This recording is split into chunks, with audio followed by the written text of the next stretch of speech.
이번에 뭐 제가 말씀을 드리겠습니다. 네. 오늘날 우리 이 지나가시면서 이렇게 뭐 이렇게 한 말씀들 하시는 분들 많이 계신데 그분들보다 오히려 저희들을 응원해 주시는 분들이 훨씬 더 많으세요. 그러니까 너무 신경 쓰지 마시고 그렇게 뭐 그냥 흘려 들으시면 됩니다. 결국은 뭐 그분들한테 이제 제가 그냥 딱 가면 이 집회는 문재인이 때려잡자는 집회다 하면 그냥 아무 말 안 하고 그냥 지나가세요. 결국은 이제 같은 편이라는 걸 그냥 모르시기 때문에 뭐 그런 거니까 이해하고 넘어가야 됩니다. 일단은 미국에서 이제 로버트 케네디 주니어가 일단 상원의 인준을 통과를 해서 보건복지부 장관에 임명이 됐어요. 네. 임명이 되면서 이제 공교롭게도 이게 제가 봤을 때는 거의 동시에 이루어진 것 같은데 FDA에서 코로나19 백신이 암을 유발한다는 것을 인정을 했습니다. 이게 동시에 이루어졌어요. 지금 이분들이 그런 사실을 모르시는 거예요. 코로나 백신의 병에 있죠. 각각 이제 로트 번호 있잖아요. 그걸 배치라 그러는데 각각의 배치에는 정상치의 한 450배 이상의 오염된 DNA가 섞여 있다. 네. 그 DNA로 인해서 암이 발생을 하고 자가 면역 질환이 발생을 하고 암이 발생을 하면 암은 또 혈전을 유발합니다. 혈전을 유발하면 그 혈전이 피떡이잖아요. 그 혈전이 심장에 가서 막히면 심근경색이 되는 거예요. 뇌에 가서 막히면 뇌경색, 뇌출혈이 되는 겁니다. 그런 일이 빈번하게 이루어진다. 최근에 또 미국에서 여러 수백 가지 종류의 논문을 분석한 논문이 나왔어요. 네, 그 논문에 의하면 저는 그 논문 굉장히 충격적이다. 네. 저희 민사소송 그리고 행정소송에 제출하려고 저희가 번역도 했습니다. 그 논문에 보면 이 코로나 백신은 정상적인 백신의 37만 한 5천 배 정도, 37만 5천 %예요. 퍼센트 이상 위험하다. 결과적으로 위험하다는 거예요. 37만 5천 %면 3,750배입니다. 그냥 정상 백신의 3,750배 위험하다. 이게 말이 안 되는 거예요. 전 세계적으로 코로나 백신 때문에 1,700만 명이 사망했을 것 같다. 그냥 이거는 기존의 논문들을 분석한 겁니다. 근데 그 뒤에 보면 이거는 최소 추정치예요. 최대 뭐 몇십 배도 가능하다. 1억 명 이상 사망을 했다라고 보여집니다. 이 논문들 보면 이미 이런 논문들이 다 나왔어요. 미국에서 이제 여러 주에서 코로나 백신을 주 차원에서 접종 중단을 시작합니다. 아직 시작하진 않았어요. 시작하고 트럼프 대통령 이 백신을 강제하는 학교 있죠. 학교. 지금 우리도 초등학교 가면 뭐 백신 안 맞았으면 맞으라고 안내장 다 날아오거든요. 그런 학교에는 연방 정부에서 지원을 중단하겠다. 발표 행정명령에 서명했습니다. 이게 이상한 거는 미국 FDA 우리나라 이 질병청 식약처는 미국 FDA, CDC 이러면 그냥 껌뻑 죽거든요. 걔들이 하는 거 그대로 다 따라합니다. 미국 FDA에서 코로나 백신이 오염이 돼가지고 암을 유발한다라고 발표를 했는데 그 다음날 우리나라는 코로나 백신 미접종으로 인해서 7조 원의 손실이 발생했다 이런 얘기를 하고 있어요. 이 대한민국 의사들은 그냥 제약사의 개입니다. 개. 실질적으로 처방을 할 때요. 처방을 하면 여러분들 몸에 이로운 약을 처방을 하는 게 아니에요. 리베이트 많이 주는 약을 처방을 합니다. 주로 신약이겠죠. 신약이라는 게 뭡니까? 아직 검증이 덜 됐다는 거예요. 질병청은 지금까지 계속해서 우리 피해자들, 희생자들에게 무슨 얘기를 하냐면 의학은 경험적인 학문이다. 그러니까 자기들이 지금까지 이 백신을 수십 년을 접종을 시켜왔는데 이런 부작용 안 생깁니다 하고 그냥 말아요. 거기에 대해서 의학적인 근거나 한 줄도 내놓지 않습니다. 그냥 우리가 경험해보니 그렇더라. 질병청이 그렇다 하면 그냥 믿어라. 이게 지금 대한민국의 현실입니다. 우리 피해자들, 희생자들, 유가족들이 의학적 근거, 논문들 제출을 해도 무시해요. 무시합니다.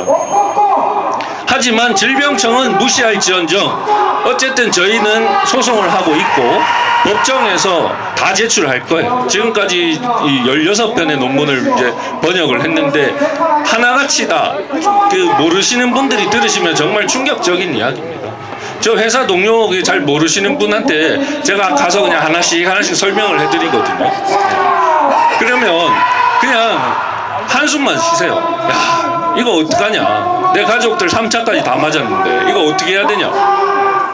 그러고 믿으면서 머리로는 믿어야 된다 하면서 말로는 못 믿겠다는 거예요. 야, 이건 너무하지 않냐는 거예요. 적당해야지. 예를 들어서 일반 백신보다 2~3배 위험하다 하면 모르겠지만 3,700배가 위험하다. 일반인들이 그걸 바로 받아들이겠습니까? 못 받아들이는 거예요. 그러니까 우리랑 약간의 이 거리가 생기는 거예요. 우리가 여기서 아무리 코로나 백신 위험합니다, 절대 접종하지 마세요. 근데 뭐 저도 맞았습니다. 여기 대부분 다 맞으셨어요. 근데 그분들한테 제가 가가지고 여러분들이 맞은 코로나 백신이 지금까지 여러분들 맞아왔던 백신보다 3,700배가 위험해요. 언제 죽을지 몰라요. 받아들이겠습니까? 못 받아들입니다. 그만큼 이 코로나 백신이란 게 너무너무 위험하다. 이미 다 밝혀졌다는 거죠. 이미 다 밝혀진 거, 우리가 아는 거를 이제 여기 지나가시는 분들한테 알려야 되는 거예요. 알려야 돼. 그게 우리의 역할이다. 뭐 지나가시면서 이해 못하시고 뭐라 하시는 분 많이 계세요. 네. 지난주에는 저희가 그 국민의례 하는데 국민의례 하는 그 애국가가 시끄럽다고 볼륨을 낮추래요. 근데 아까 지나가는 어떤 분은 뭐라고 하십니까? 국민의례 하는데 왜 말하고 있냐는 거예요. 그게 어떻게 하라는 건지 모르죠. 그게 사람들은 생각이 조금씩 다릅니다. 똑같지가 않아요. 다르기 때문에 이런 일이 생기는 거지 우리는 틀리지 않았다. 저는 사실 뭐 처음부터 부정선거 19대 그 총선부터 전전 총선, 지금이 22대니까 전전전이네요. 19대 총선부터 그때부터 저는 부정선거 이야기를 계속했습니다. 포항에서 어떤 선거 캠프에서 제가 전략기획실장도 하면서 후보한테 계속 이거 부정선거 물론 뭐 포항은 뭐 애국 뭐 그 보수 성지라 가지고 한 번도 뭐 민주당이 간 적은 없지만 그러니까 안심을 하는 거예요. 그래도 듣지를 않습니다. 지속적으로 부정선거를 그때만 해도 제가 당시에 국힘 저도 뭐 책임 당원이고 했는데 그 안에서도 저보고 극우라고 이야기를 해요. 우파 내에서도 부정선거 이야기한다고 저보고 극우라고 매도를 합니다. 아, 쟤는 너무 세다. 근데 그게 10년이 넘게 지나서 이제서야 부정선거 모르시는 분 있습니까? 우리도 마찬가지예요. 우리도 국회의원들 자기들이 만든 법이 잘못됐다라고 근거까지 들어가지고 이야기를 해주면 국회의원들이 저보고 음모론자라고 이야기를 합니다. 지가 만든 법인데 지가 음모론자가 돼야지 왜 제가 음모론자가 됩니까? 보건복지위원들 수준이 그래요. 수준이. 우리는 우리의 권리를 찾기 위해서 이 자리에 나온 거고 여기 애국 시민들 다 자기 자신의 권리를 찾기 위해서 나오는 겁니다. 저는 한 번씩 좀 안타까운 게 여기 많은 분들이 다른 사람의 권리를 찾아주겠다라고 나오시는 분들도 많이 계세요. 그게 아닙니다. 뭐 어떤 분들은 윤석열 대통령 안타깝죠. 네, 당연히 탄핵 막아야죠. 헌재 해산시키고 민주당 해산시키고 탄핵 막아야죠. 당연한 이야기입니다. 하지만 만약에 윤석열 대통령이 돌아왔다. 그때는 누구 권리를 지켜줄 겁니까? 반대로 윤석열 대통령이 돌아오지 못했다. 그때는 무엇을 이야기하겠습니까? 여기 모인 모든 분들이 자신들의 권리, 참정권, 생명권, 신체의 자유, 모든 스스로의 권리를 찾으면 이 나라가 바로 사로잡아지는 거예요. 다른 사람의 권리가 아니라 자기 자신의 권리, 이 모든 사람들이 권리를 회복을 하면 이 나라가 정상으로 돌아가는 겁니다. 그래서 우리가 이 자리에 모인 거고, 이 많은 분들이 한겨울에도 이렇게 많이 모이시는 거예요. 여기 지금 뭐 인원들 많이 줄었죠. 이제는 포항에서도 그 집회 이런 거 거의 안 하는 동네거든요. 거기는 워낙 튼실하고 수십 년간 그냥 보수가 그냥 계속 집권해 오던 동네라서 이게 집회를 안 했는데, 지금 집회하면 500명, 1000명 모입니다. 모든 시도에서 일어나가지고, 저는 그게 굉장히 바람직한 현상이라고 생각을 해요. 국회의원들 이 새끼들 딴 생각 못하게 시민들이 꽉 잡고 쥐고 흔들어야 되는 거예요. 그래야 윤석열 대통령이 살아 돌아올 수가 있는 겁니다. 물론 여기에 다 모이는 것도 중요합니다. 하지만 각 시도, 모든 도시에서 국민들이 다 들고 일어나가지고 정치하는 놈들, 국민들 생각이 어떤 것인지 명확하게 보여주고 꼼짝도 못하게, 다른 생각 못하게 막아야, 그래야 윤석열 대통령이 돌아올 수가 있어요. 윤석열 대통령이 돌아와야 우리 문제도 그나마 빨리 해결될 수가 있습니다. 그래서 저도 부정선거 문제에 적극적으로 도와드리고 있고, 백신, 물론 저는 뭐 유가족이기 때문에 백신 문제가 우선입니다. 하나뿐인 자식이 떠나가고 없는데 제가 다른 생각을 할 겨를은 없죠. 이 부정선거 문제, 탄핵 문제가 해결이 되어야 우리 백신 유가족들, 피해자들, 여기 계시는 모든 분들의 권리도 빨리 회복이 될 수 있기 때문에 겸사겸사 같이 하고 있는 거예요. 여러분들도 이 하루 벌써 우리가 99번째 집회입니다. 이제 다음 주면 100번째. 저희가 뭐 의사협회도 뭐 이렇게 집회도 하고 다른 데서도 집회했기 때문에 일단은 이 100번은 이미 넘었지만, 공식적으로 우리가 이렇게 백신 규탄 집회는 다음 주가 100번째입니다. 정말 그동안 고생들 많이 하셨고, 앞으로 또 우리가 가야 할 길이 멉니다.